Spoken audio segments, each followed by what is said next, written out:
Last video में हम लोगों ने बात करी थी अबाउट स्पीड, ठीक है।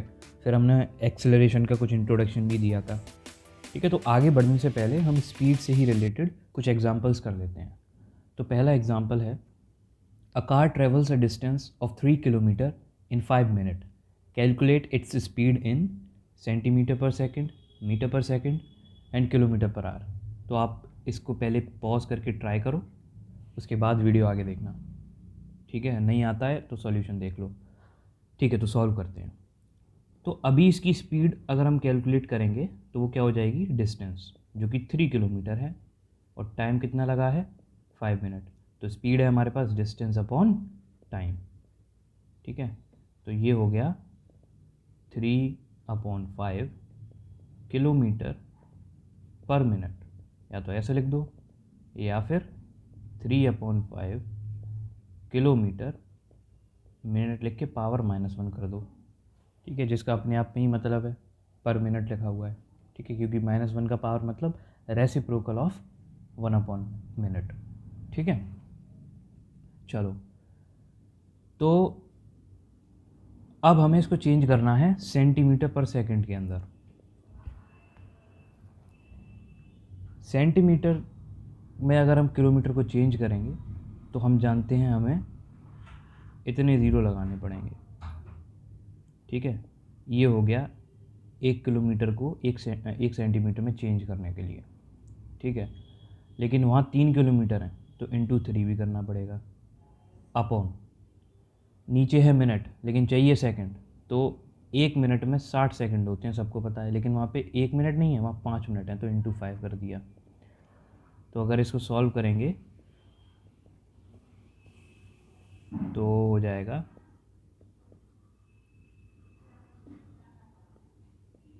ये ऐसे मर गया और ये कुछ इस तरीके से ये हो जाएगा 1000 सेंटीमीटर पर सेकंड, ठीक है। तो ये हमारी स्पीड आ गई सेंटीमीटर पर सेकंड में। अब हमें मीटर पर सेकंड में चेंज करना है, तो किलोमीटर को मीटर में चेंज करेंगे तो इंटू 1000, ठीक है। लेकिन वहाँ पे 1 किलोमीटर नहीं है, वहाँ पे 3 है, तो into 3/60 second into 5, very simple, ठीक है। तो ये कितना हो जाएगा, 10 मीटर पर सेकेंड, ठीक है। तीसरा क्वेश्चन, किलोमीटर पर आवर में चेंज करना है। तो किलोमीटर पर आवर में चेंज करने के लिए देखो, ऊपर तो किलोमीटर में ही है तो 3 किलोमीटर, अब नीचे चेंज करना पड़ेगा आर में। तो मिनट को आर में चेंज करेंगे तो 60 से डिवाइड कर देंगे, तो ये 60 ऊपर चला जाएगा, ठीक है। तो 3 × 60 ये किलोमीटर अपॉन 5 आवर्स, ठीक है। तो ये हो जाएगा कुछ 36 किलोमीटर पर आवर, ठीक है। आई होप आप लोगों को क्लियर हो गया होगा। अब हमारा जो नेक्स्ट एग्जांपल है वो कह रहा है, a car travels 30 kilometre at a uniform speed of 40 kilometre per hour, ठीक है। एक कोई कार है जो उसने 30 किलोमीटर जो है ट्रेवल किया है एक यूनिफॉर्म स्पीड से, जो स्पीड उसकी दे रखी है हमें 40 किलोमीटर पर आवर, ठीक है। इस यूनिफॉर्म स्पीड से उसने 30 किलोमीटर ट्रैवल किया। उसके बाद उसने अगले 30 किलोमीटर ट्रैवल किए 20 किलोमीटर पर आवर की स्पीड से, ठीक है। अब हमसे पूछा जा रहा है उसकी एवरेज स्पीड क्या है। तो उसकी एवरेज स्पीड कैलकुलेट करने के लिए हमें क्या चाहिए, एक तो चाहिए टोटल डिस्टेंस, कि भाई टोटल डिस्टेंस कितना ट्रैवल किया है ऑब्जेक्ट ने। फिर हम उसको डिवाइड कर देंगे टोटल टाइम टेकन, ठीक है, जो टोटल टाइम लगा है उसको इतना डिस्टेंस ट्रैवल करने के लिए। तो हमें पता है डिस्टेंस कितना है, डिस्टेंस है 60 किलोमीटर और टोटल टाइम हमें चाहिए, ठीक है। तो टाइम कैसे निकालेंगे, मान लेते हैं कि इतने पोर्शन को कवर करने के लिए इसे टाइम लगा है T1 और इतने पोर्शन को कवर करने के लिए इसे टाइम लगा है T2, ठीक है।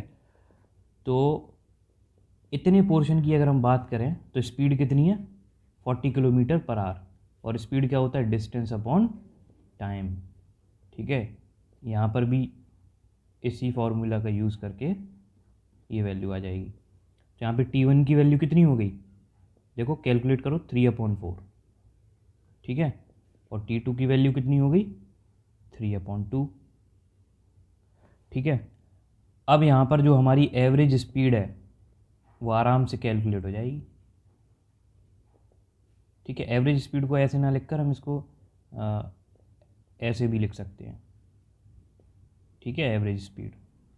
ठीक है, तो एवरेज स्पीड कितनी आ जाएगी, टोटल डिस्टेंस जो कि 30 किलोमीटर है, टोटल टाइम जो कि हो जाएगा 3/4 प्लस 3/2, और ये किस में आएगा, आवर्स में। इसको कैलकुलेट कर लेते हैं, तो हमारी जो एवरेज स्पीड है वो कितनी हो जाएगी, 60 क्या था भाई एक्सप्रेशन, 3/4 प्लस 3/2, तो एलसीएम लेंगे तो 4 आ जाएगा, यहाँ 6 आ जाएगा, तो ये हो जाएगा 60 × 4/9। ठीक है, तो ये कुछ इस तरीके से 80/3 किलोमीटर पर आवर, ये इसकी एवरेज स्पीड आ गई। अब इस 80/3 kilometre per hour average speed का मतलब जानते हो क्या है, बोलो। इसका मतलब ये है कि अगर ऑब्जेक्ट, जो ऑब्जेक्ट है, अगर वो ऑब्जेक्ट इस जर्नी को, पूरी जर्नी को कांस्टेंट स्पीड से ट्रेवल करता, तो वो कांस्टेंट स्पीड क्या होती, ये जो हमारे पास ये 80/3 किलोमीटर पर आवर जो स्पीड आई है, ये वही स्पीड है। ठीक है, तो एवरेज स्पीड का अब मैं समझता हूँ कंसेप्ट बिल्कुल क्लियर हो गया होगा। हमने इसको एक्सप्लेन भी किया, इसके 2-3 एग्जाम्पल भी कर लिए।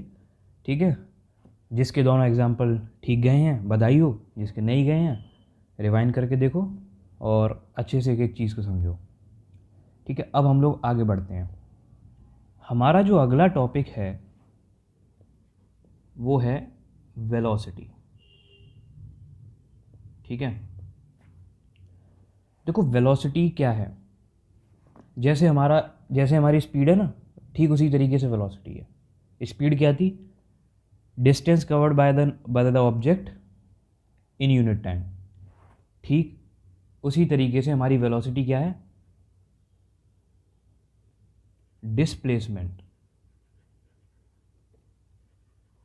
Displacement of an object per unit time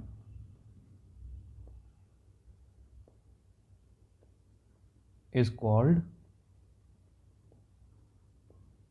its velocity। ठीक है, जैसे स्पीड थी हमारी distance of an object per unit time, ठीक उसी तरीके से वेलोसिटी है displacement of an object per unit time. ठीक है, तो यहाँ पर अगर हम स्पीड की बात करें तो वो तो हमने डिस्टेंस का यूज़ करके उसको एक्सप्लेन किया था, तो स्पीड तो एक वेक्टर क्वांटिटी हो गई, सॉरी स्केलर क्वांटिटी हो गई।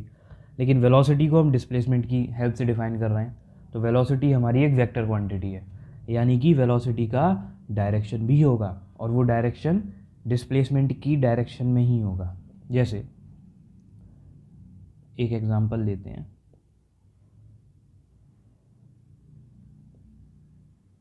ठीक है,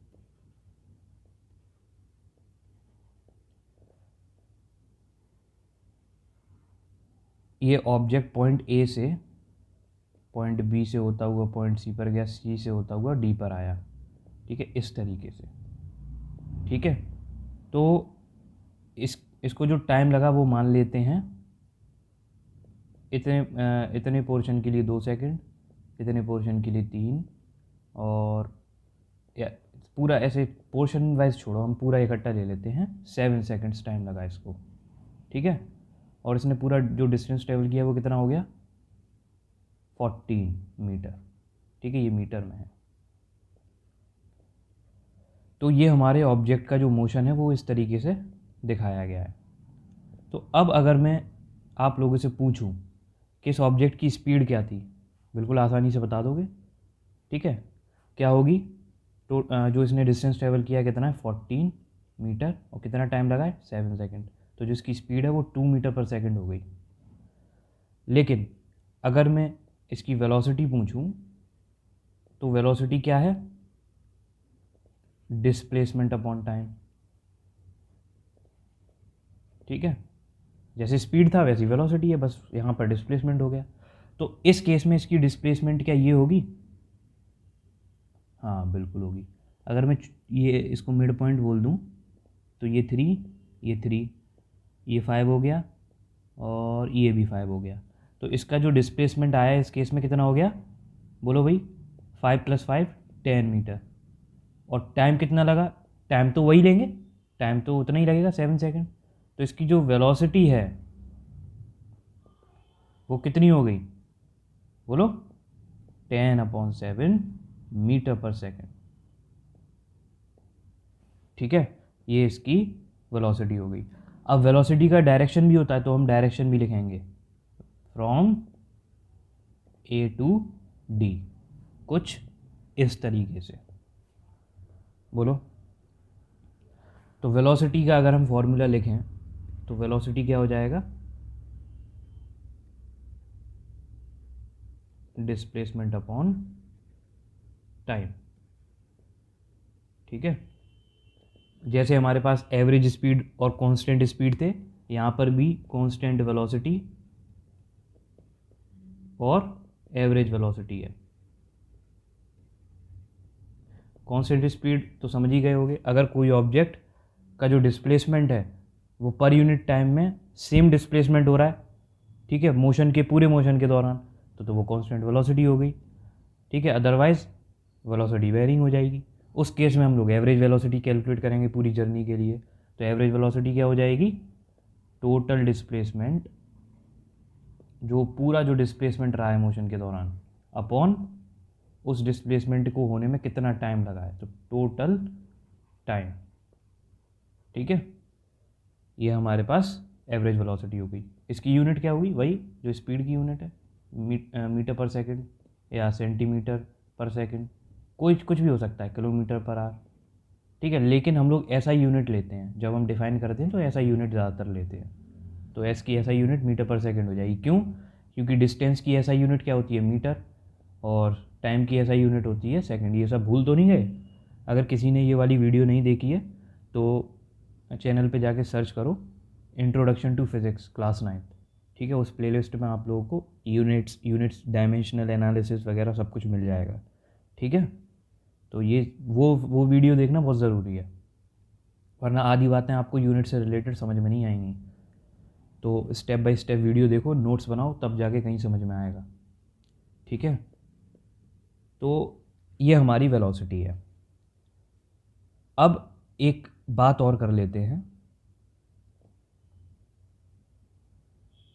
बात क्या है कि आपकी बुक में, या ये कह लें आपके कोर्स में, जो मोशन है वो एक स्ट्रेट लाइन मोशन है। ठीक है, जो मोशन है वो एक स्ट्रेट लाइन मोशन है। ठीक है, कोई ऑब्जेक्ट, जितने भी क्वेश्चंस हैं आपके, वो सिर्फ मोशन से रिलेटेड होंगे, तो वो स्ट्रेट लाइन में मोशन को डिपिक्ट करेंगे। ठीक है, जैसे अगर मैंने आपके सामने ये एग्जांपल लिया, ये वाला, ये एक स्ट्रेट लाइन में मोशन नहीं है ऑब्जेक्ट का। मोशन पहले ऐसे गया, ठीक है, इस डायरेक्शन में जा रहा था, फिर इस डायरेक्शन में मुड़ गया, फिर इस डायरेक्शन में। तो ये एक स्ट्रेट लाइन में मोशन नहीं है। स्ट्रेट लाइन में मोशन का मतलब है कि ऑब्जेक्ट का डायरेक्शन कांस्टेंट रहे, या ये कह दें ऑब्जेक्ट का डायरेक्शन सेम रहे, तो ये स्ट्रेट लाइन में मोशन हो गया। ठीक है, तो यहाँ पर ज़रा मुझे बताओ, क्या डिस्टेंस और डिस्प्लेसमेंट सेम नहीं होंगे, बोलो। ठीक है, जैसे इसको और एग्जांपल से बताते हैं आपको। मान लो कोई ऑब्जेक्ट पॉइंट ए से शुरू किया, जब वो स्ट्रेट लाइन में चल ही रहा है, ठीक है, तो उसका जो पाथ है वो कुछ ये होगा। मान लो यहाँ पे बी पे रुक गया, तो उसका पाथ मान लो ये हो गया। ठीक है, तो ये इसकी इनिशियल पोजीशन हो गई, ये इसकी फाइनल पोजीशन हो गई। अब ज़रा मुझे बताओ, डिस्टेंस क्या होता है, actual length of path covered by an object, तो ये इसकी एक्चुअल लेंथ हो गई। और डिस्प्लेसमेंट क्या होता है, shortest path between final position and initial position of the object. तो ज़रा मुझे बताना, क्या इनिशियल पोजीशन और फाइनल पोजीशन के बीच में शॉर्टेस्ट डिस्टेंस यही नहीं है क्या? हाँ बिल्कुल यही है। तो इस केस में डिस्प्लेसमेंट और डिस्टेंस बराबर हो गए। तो आपके केस में यानी कि आपके सिलेबस में डिस्टेंस और डिस्प्लेसमेंट सेम हो जाते हैं। क्यों? क्योंकि आपके कोर्स में motion in a straight line की ही बात हो रही है। लेकिन मैंने आपको सारी चीज़ें बताई हैं ताकि आप लोगों के दिमाग में कन्फ्यूज़न ना रहे। ठीक है, आप एक हर एक क्वेश्चन को डीपली समझ पाओ। ठीक है, तो डिस्टेंस और डिस्प्लेसमेंट इस केस में सेम है। अब ज़रा मुझे बताओ, जब डिस्टेंस और डिस्प्लेसमेंट सेम हो गए तो ये अलग अलग क्वांटिटी कैसे हैं? अलग अलग क्वांटिटी इसलिए है, ठीक है, वैसे तो अलग अलग क्वांटिटी है ही, क्योंकि डिस्प्लेसमेंट अलग है, डिस्टेंस अलग है। लेकिन आपके कोर्स में क्योंकि motion in a straight line है तो ये दोनों सेम हो गए। लेकिन सेम होकर भी ये सेम नहीं है, ऐसा क्यों? ये मैं पूछ रहा हूँ। ठीक, कमेंट करके बताओ। हाँ बिल्कुल सही समझे। डिस्प्लेसमेंट एक वेक्टर क्वांटिटी है, इसका डायरेक्शन भी होता है। ठीक है, डिस्टेंस एक स्केलर क्वांटिटी है, सिर्फ इसका मैग्नीट्यूड होता है। तो डिस्प्लेसमेंट का डायरेक्शन होता है। ठीक है, इस वजह से डिस्टेंस ही अलग है इस केस में। समझ में आया कि नहीं? ठीक उसी तरीके से स्पीड और वेलोसिटी बराबर हो गई, लेकिन बराबर होकर भी ये दोनों बराबर नहीं है, जस्ट बिकॉज वेलोसिटी एक वेक्टर क्वांटिटी है तो इसका डायरेक्शन भी होगा। ठीक है, लेकिन वेलोसिटी का जो मैग्नीट्यूड होगा वो स्पीड के बराबर होगा। ठीक है, तो इन अ नटशेल मैं कहना ये चाहता हूँ कि motion in a straight line, जब भी कोई ऑब्जेक्ट स्ट्रेट लाइन में मूव कर रहा होता है तो जो उसका डिस्टेंस होता है वही डिस्प्लेसमेंट हो जाता है। लेकिन सिर्फ एक केस ऐसा होता है जहाँ पे ऐसा नहीं होता। देखो आपको दिखाते हैं क्या। जैसे मान लेते हैं कि कोई ऑब्जेक्ट पॉइंट ए से पॉइंट बी तक गया। ठीक है, तो इस केस में क्या हुआ? इसका डिस्प्लेसमेंट का मैग्नीट्यूड, हम इसको और अच्छे से बोलेंगे ताकि, ठीक है, ये बिल्कुल परफेक्ट लगे कि डिस्प्लेसमेंट का जो मैग्नीट्यूड है वो डिस्टेंस के बराबर है, या नट हम रफली कह सकते हैं डिस्प्लेसमेंट और डिस्टेंस यहाँ पर बराबर हैं। लेकिन मैं क्या करता हूँ, यहाँ पे ऑब्जेक्ट को ए से बी तक तो ले गया, लेकिन मैं क्या किया, फिर वहाँ से उठाकर इसको मैं यहाँ पर ले आया सेंटर पे। मान लेते ये पॉइंट सी है, तो यहाँ पर अगर मैं इसको 5 मीटर मान लूँ इस पोर्शन को, ठीक है, और इस पोर्शन को भी 5 मीटर मान लूँ, ठीक है, तो यहाँ पर अगर मैं डिस्टेंस कैलकुलेट करूँगा कि मैंने डिस्टेंस कितना ट्रैवल किया, तो बताओ कितना हो जाएगा वो। पहले मैं यहाँ से यहाँ तक गया 5 मीटर, फिर यहाँ तक गया 10 मीटर, फिर वापस आ गया, तो डिस्टेंस जो मैंने ट्रैवल किया है वो है 15 मीटर। तो मेरी जो इनिशियल पोजीशन है वो है ये, और फाइनल पोजीशन है वो है ये। ठीक है, लेकिन यहाँ पर जो डिस्प्लेसमेंट है वो बताओ कितना होगा। हाँ बिल्कुल ठीक समझे, 5 मीटर, क्योंकि डिस्प्लेसमेंट क्या है? शॉर्टेस्ट डिस्टेंस या shortest path between final position and initial position, और वो क्या है? वो ये है, और उसकी लेंथ क्या है? 5 मीटर, तो वही डिस्प्लेसमेंट हो गया। और उसका डायरेक्शन क्या हो जाएगा? बोलो भाई, फ्रॉम ए टू बी। ठीक है, अगर हमें ये डायरेक्शन दे रखे हैं, जैसे ये नॉर्थ दे रखा है, ये ईस्ट दे रखा है, तो हम बोल सकते हैं displacement is 5 metre towards east. ठीक है, तो यहाँ पर देखो डिस्टेंस और डिस्प्लेसमेंट अलग हो गए, लेकिन ऑब्जेक्ट तो स्ट्रेट लाइन में मूव कर रहा था। ठीक है, तो ये ट्रिकी मामला है, ये आप लोगों को कॉम्पिटिटिव एग्ज़ाम्स में ऐसे कंफ्यूज करके पूछ सकते हैं, लेकिन मेरे पढ़ाए हुए बच्चा कंफ्यूज नहीं होगा, क्योंकि उसको तो सारी चीज़ें पता है। ठीक है, चलो, तो अब हम ये बोल सकते हैं कि जो डिस्प्लेसमेंट का जो मैग्नीट्यूड है, ठीक है, उसको हम ऐसे दिखा सकते हैं। डिस्प्लेसमेंट का जो मैग्नीट्यूड है वो डिस्टेंस के बराबर कब रहेगा? सिर्फ इतना ही बोलना काफ़ी नहीं है कि ऑब्जेक्ट स्ट्रेट लाइन में मूव करेगा। ये इक्वल कब रहेगा? जब ऑब्जेक्ट एक स्ट्रेट लाइन में मूव करेगा, वो तो है ही, प्लस उसका डायरेक्शन भी चेंज नहीं होना चाहिए, उसका डायरेक्शन भी सेम रहे। ठीक है, तब डिस्प्लेसमेंट का मैग्नीट्यूड डिस्टेंस के बराबर रहेगा, या रफली कह सकते हैं तब डिस्प्लेसमेंट डिस्टेंस के बराबर रहेगा। अदरवाइज ये हमने एग्जांपल देखा, इस केस में देखो डिस्प्लेसमेंट और डिस्टेंस अलग हो गया, हालांकि हमने ऑब्जेक्ट को तो स्ट्रेट लाइन में ही मूव कराया। तो क्या बोलना ज़रूरी है कि ऑब्जेक्ट एक तो स्ट्रेट लाइन में हो, वो तो है ही, प्लस उसका डायरेक्शन भी सेम रहे, मतलब एक बार जिस डायरेक्शन में मूव करना शुरू कर दिया उसी डायरेक्शन में मूव करता रहे, वो अपना डायरेक्शन रिवर्स ना करे।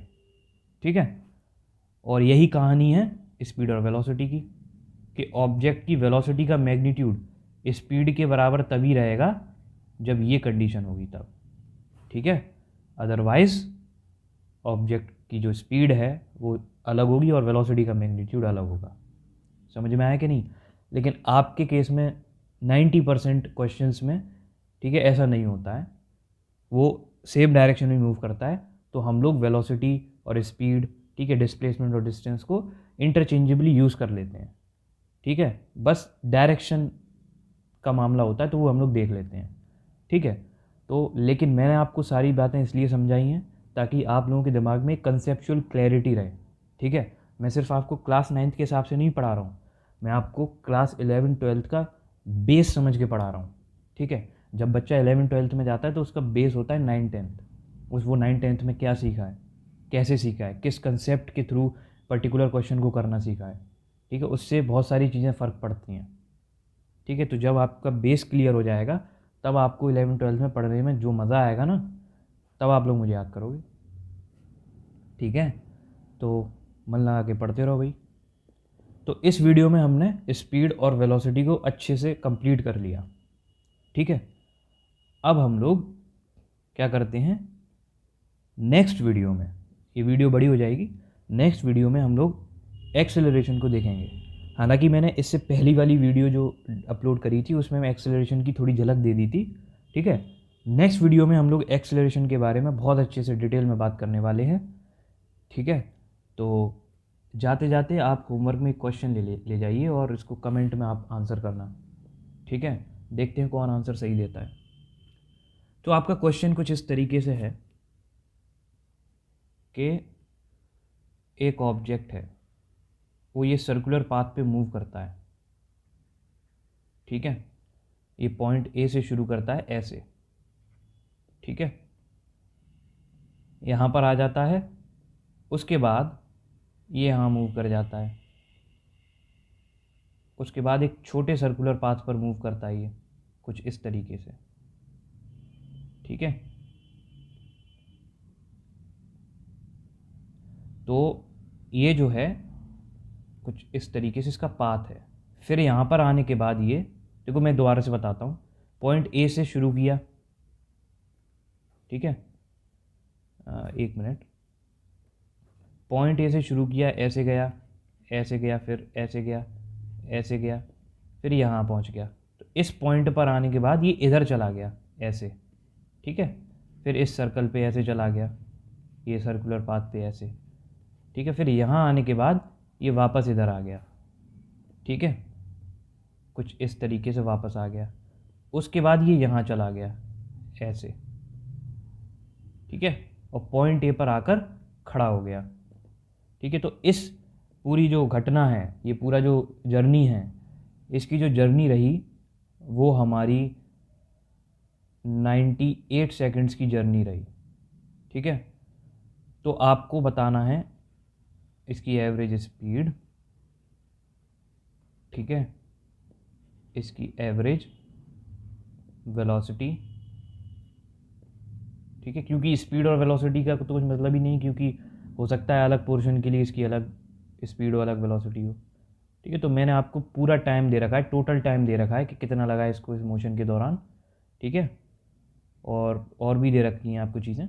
ये 14 मीटर इसकी रेडियस दे रखी है, और ये हमें 28 मीटर दे रखा है लेंथ, और इसकी जो रेडियस है वो हमें 7 मीटर दे रखी है। ठीक है, तो आपको एवरेज स्पीड बतानी है, एवरेज वेलोसिटी बतानी है। ठीक है, आप इसका आंसर जो है कमेंट बॉक्स में लिखिए। ठीक है, आई होप आप सभी इसका राइट आंसर दें। मिलते हैं अगली वीडियो में। Till then keep studying, keep enjoying.